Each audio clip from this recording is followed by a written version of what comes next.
Yo, what's good? This is Chef David Olson with Live Fire Republic, and we've landed here in the canyon of the Mulcaire Rim just outside of Camp Verde, Arizona. We're in the heart of Wagyu cattle country, in the home of my very good friend KW of M4 Cattle Company. Today, I'm introducing you to KW, his family, and his ranch. We're gonna go on a tour of these canyons and mountainous region here in arid northern Arizona. And then later on today, we're taking you back to our cabin where we're gonna throw down the most incredible 4-bone Wagyu standing rib roast on the Primo ceramic grill, all over live fire. I promise, you don't wanna miss this. Let's go.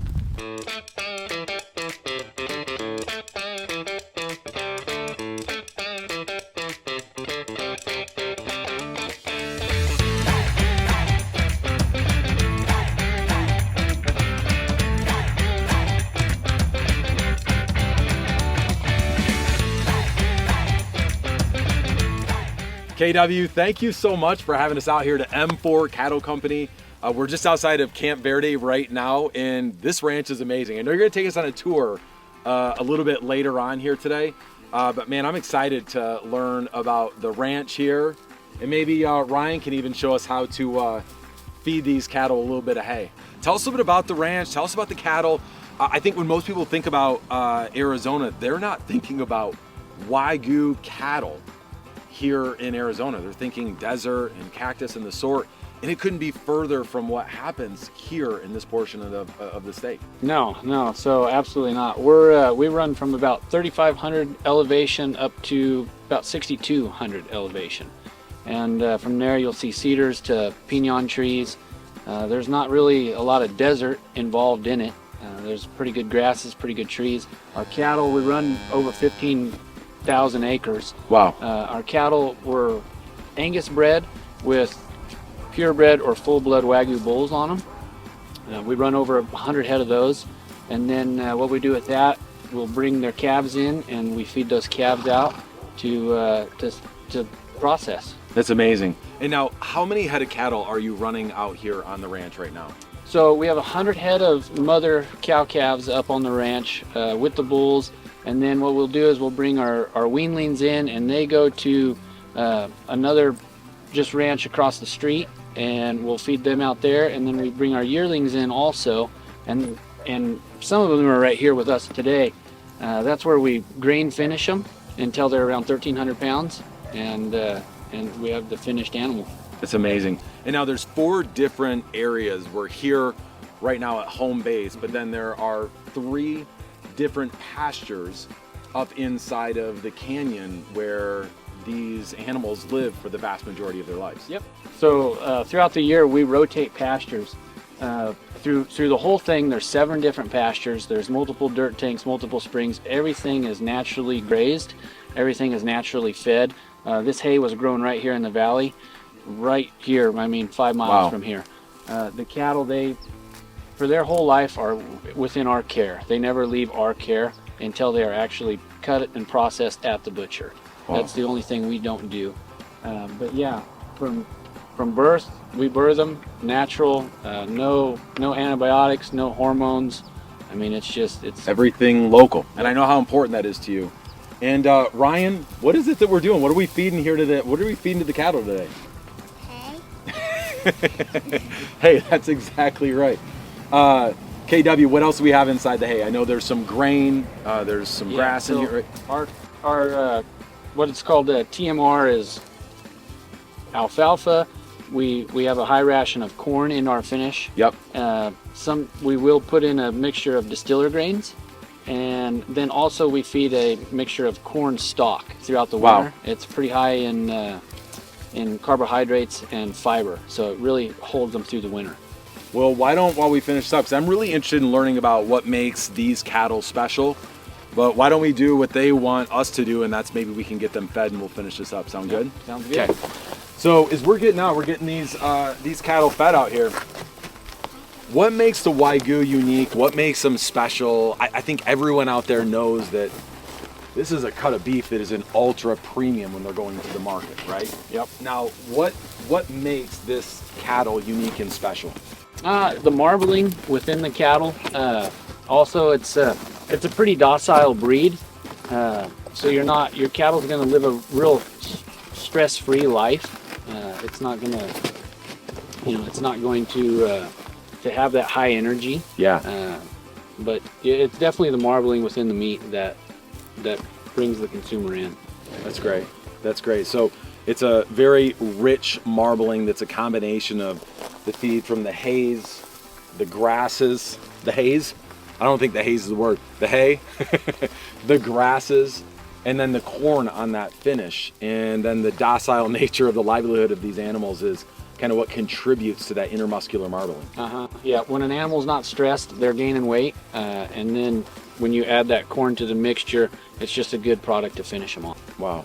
Wow. Well, I think with the hay almost empty here in the back of the side-by-side, we have some hungry looking friends staring intently directly behind us. But nonetheless, I know that we want to get out, we want to get up into the pastures. We're going to go check out where the real magic happens here out up in the canyons. And so maybe we head on up there. Let's get in the side-by-sides and check it out. Perfect. Let's do All it. good? Okay. Yeah.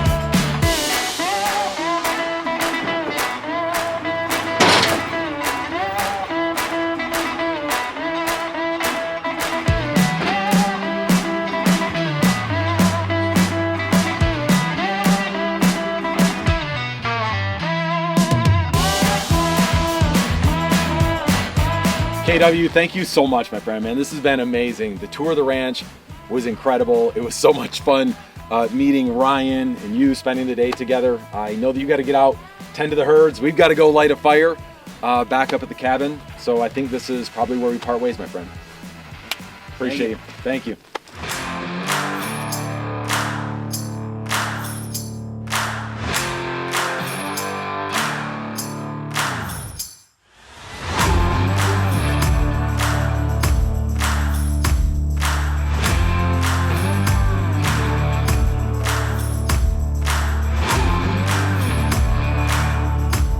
Now today's not just any rib roast cook. We're going on the Primo ceramic grill over charcoal embers, live fire in the rotisserie. Let me show you how we get this set up. Now to ignite the charcoal, you're gonna need about 30 minutes of lead time and a blowtorch. We wanna make sure those charcoal embers are well ashed over before we start to cook. We wanna ensure today that we're cooking over radiant ambient heat, not direct high heat and flames. We're gonna slowly roast this Wagyu to perfection. Now, let's get the charcoal started. Now we're gonna do so by cranking open the intake vent, insert the blowtorch, and ignite the charcoal from the bottom up.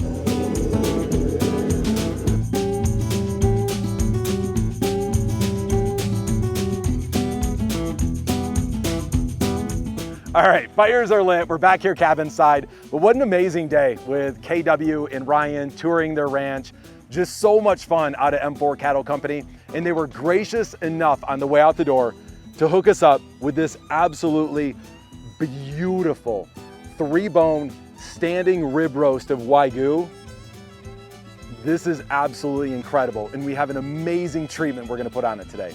We're gonna start out with a binder of Live Fire Republic's ultra brand new black truffled steak sauce. We're gonna hit it up simply with a little bit of coarsely ground kosher salt, cracked black peppercorn, roasted granulated garlic, and then we're gonna get it directly on the Primo ceramic grill and lay it over live fire and rotisserie like I promised you've never seen before. Let's get started.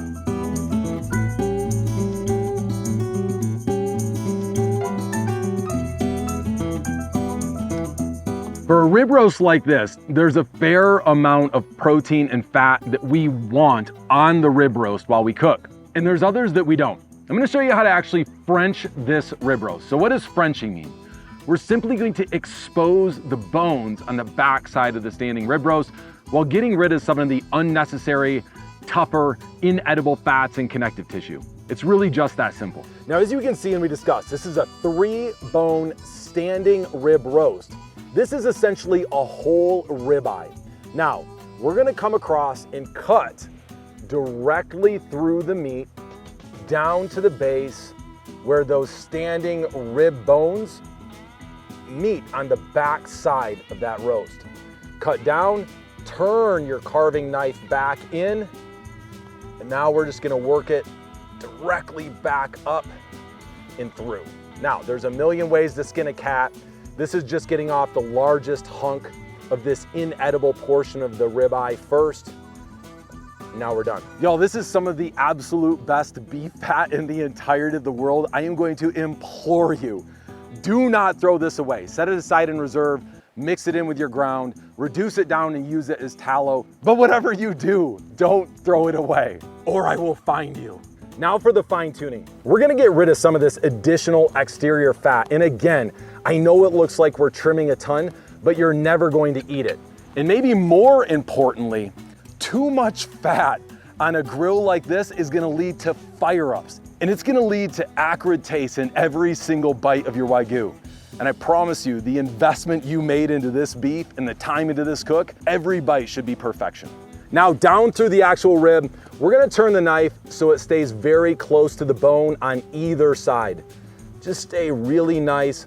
And check out here, you'll notice how my fingers are always curled back and away from that blade as we cut through, lob off, set aside. Last but not least, carving off here. In this, my friend, chef bites. Now, when you're finished Frenching out your bones, essentially it should look something like this. Now, as we're seasoning any great cut of beef, I think it's important to honor the beef, its taste, its textures, and its flavors. So we're gonna keep it simple. We're gonna go down with a binder of Live Fire Republic's black truffled steak sauce. And I absolutely love this sauce. It has so many gnarly umami flavors. It's been barrel aged in our Ember Craft bourbon barrels, has ultra gnarly, garlicky black truffle flavors on top of the steak sauce flavors you already love. And to me, this takes Wagyu from Wagyu to why great. All right, little binder, it's cold, little thick. There we go. And that's enough. About 3-4 tablespoons, and we're just gonna spread this across the exterior of the Wagyu. Now, the intent of any binder is to do one thing. It's just to bind the seasoning. And our steak sauce is perfect for just that. But it's also gonna help the smoke adhere to the Wagyu, and it's gonna build some ultra gnarly umami flavors you just couldn't accomplish otherwise with just salt, pepper, and garlic. Now, that being said, we're gonna season this roast a little bit more than normal. This is a big hunk of meat. This is an 8-pound, 3-bone Wagyu roast. We're gonna season 30 to 40% more than we normally would. Not just because it's a large cut, but because we're gonna lose between 30 to 40% of that seasoning to the grill grate, the smoke, and the fire.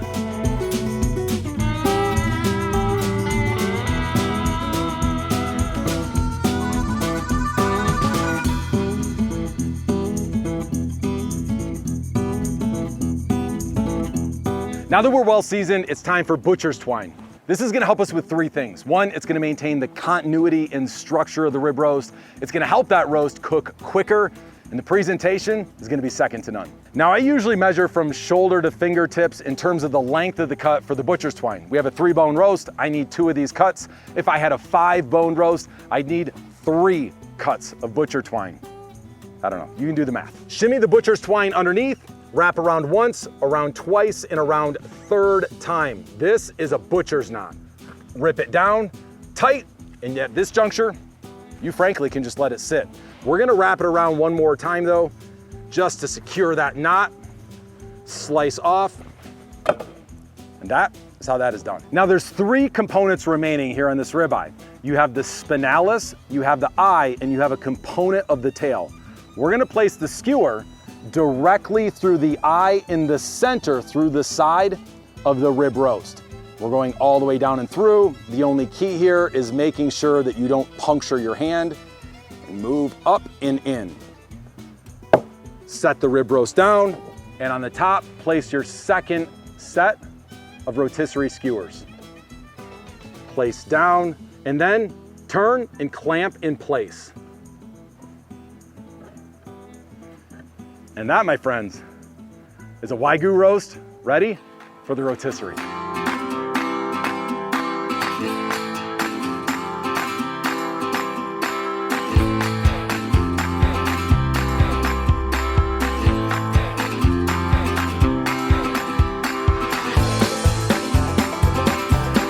With our charcoal briquettes well ashed over, it's time to drop in chunks of pecan wood. Pecan trees grow in every direction you look here in Sedona, and it's the perfect smoke for a cook like this.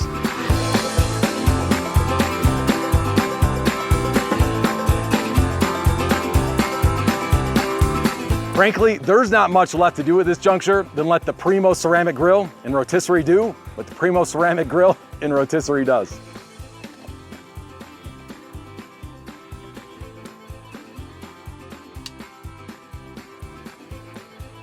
There we go.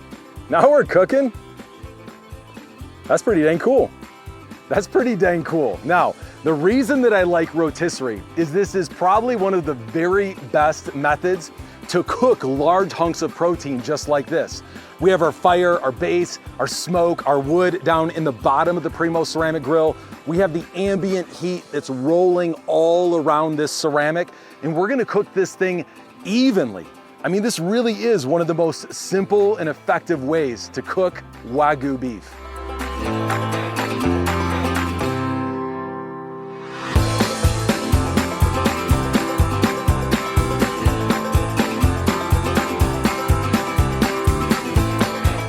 Now, having a bourbon or two is never a problem next to the fire while doing a rotisserie cook. It's simple, it's easy, but the number one rule of cooking over fire is never get too far away from the grill. We want to make sure that we're not experiencing temperature spikes within the Primo. Those temperature spikes are going to overcook, sear, and make acrid our roast. We want to make sure that we're staying consistent, easy, in between 325 and 350 degrees throughout the course of the cook, so as to slowly elevate the internal temperature of that roast. We're looking for 125 degrees of internal temp, at which point we're going to remove the roast, let it rest for about 30 minutes, then carve and feed everyone here sitting behind the camera.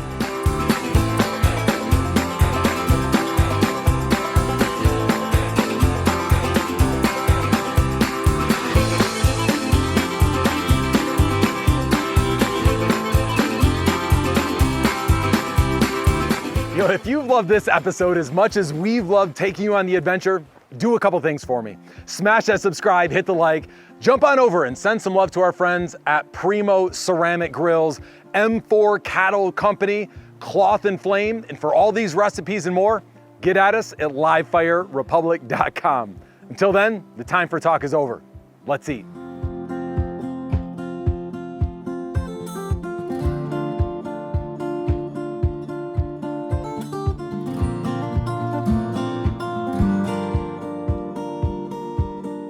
The key to a great roast is temperature and time, and that is it. Roast is off. We're gonna let it set now for 30 minutes, and then we'll go into the carve.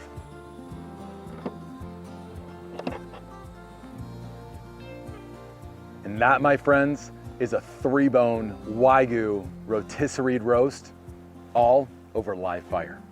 This is always the part that you're most nervous about, and that's the cut, right? Did we do the job? Yes or no? Let's find out. All right, here we go. Get the job done. Oh, look at that. Always carve with the bone facing you so you can see how do we do. Oh, look how juicy that standing Wagyu prime rib roast is. That, my friends, is perfection. Carve through that bone, down in. Oh, that crust is amazing. Look at that, tender, wall-to-wall, medium rare perfection. Look how juicy that prime rib roast is. That is just amazing. And that certainly speaks to the intermuscular marbling. It speaks to the way that those cattle are raised by KW, by Ryan and family. This, my friends, it doesn't get any better than that.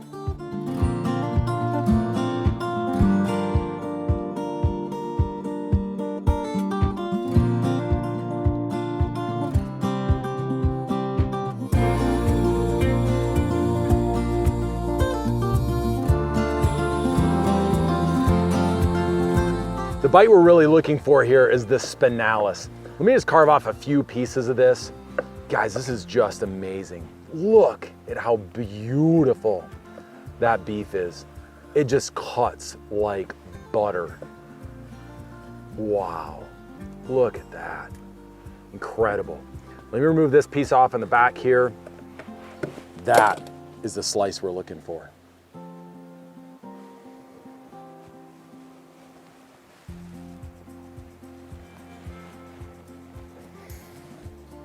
Wow. That was absolutely insane. You can totally taste that corn-fed richness that you just love about all American beef. You can taste that steak sauce and the truffle totally come through in that crust. It's seasoned simply. When we season beef simply, you totally get to taste the texture and the flavor that you absolutely love about beef. There's no need to mask it. It's about elevating it. And that primo in the ceramic, it's just cooked wall to wall to perfection. My friends, beef and Wagyu simply doesn't get any better than this. And this, my friends, has been live fire rotisserie Wagyu standing beef roast, all on the primo ceramic grill over live fire. Stay hungry.